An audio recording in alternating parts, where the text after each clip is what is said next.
and impatiently waved the car by. Waved it by like a big shot, like he couldn't be bothered to assert his rights to the pedestrian crosswalk. "We should have parked closer," Tom McCall said. "I'm freezing my ass off." As the car went by, a woman driver peered out at the three of them. The overhead reading light was on, and she was wearing an overcoat, wool hat, and one black glove. Her bare hand was holding a cell phone to her ear, and she was talking as she looked at them. A multitasker, headed for a 3-car smash-up somewhere down the line. "One big problem there. Somebody would have seen it and put 2 and 2 together, and then we got a witness," Jimmy said. "Besides, the walk'll warm you up." "Glad I got the gloves," McCall said. Becky Welsh said, "It's April, you fool. You don't need gloves for the cold. Just walk."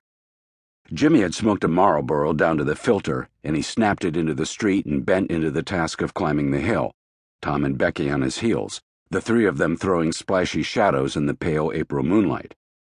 Halfway up, Jimmy stopped to catch his breath, turned and said, "That's a pretty sight of the town." They all turned to look. The Bigham business district spread out below them, the county courthouse with its eternal flame, a few cars turning corners, flashing red lights on an ambulance heading into the hospital. The Minnesota River was down there, a black ribbon at the foot of downtown. Not much more than a creek, really.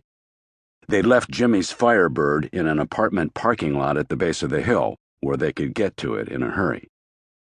"It is pretty," Tom agreed. Puffs of steam came out of their mouths, dissipating in the night air.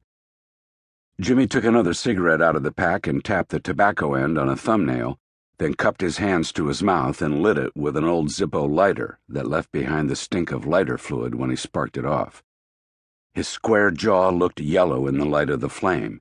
The trace of a ladder-stitched scar showed up on his chin from the bad old hay-humping days down in Shinder when a piece of wire from an ancient baling machine lashed him like a whip. He was wearing a green Army field jacket that he'd bought at a flea market with the collar up under his ears and a blue Dodgers baseball cap with a big white L.A. on the front. He'd never been to L.A., but he planned to go someday soon. He'd manage Becky's career, and they'd both get rich and buy a Winnebago and tour around the country. "Diamonds tonight," Becky said.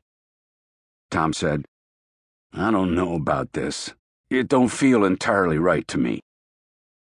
Tom was tall and wiry and wore silver-rimmed glasses that he got from the 3 weeks he was in the Navy.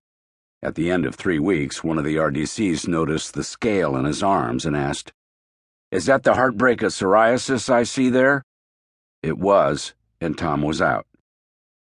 On this cold night, the psoriasis was concealed by a thin blue work shirt and an uninsulated leather jacket, the sleeves too short to cover Tom's bony wrists. With his black jacket and black jeans and black hair and glasses and big nose, he hovered around Jimmy and Becky like a cartoon crow. "Don't be a pussy," Becky said. "It's diamonds," Jimmy said. He rolled the words around the cigarette as he studied Tom's pinched face. "What's the matter with you? You look nervous. You nervous?" "No, I'm not nervous. Just want things to go right," Tom said. They crossed the top of the hill, heads down, hands in their pockets, around the curve, and past George, past Arroyo. They were in the dark, with nobody around, 1:45 in the morning, a sharp eye out for prowling cops.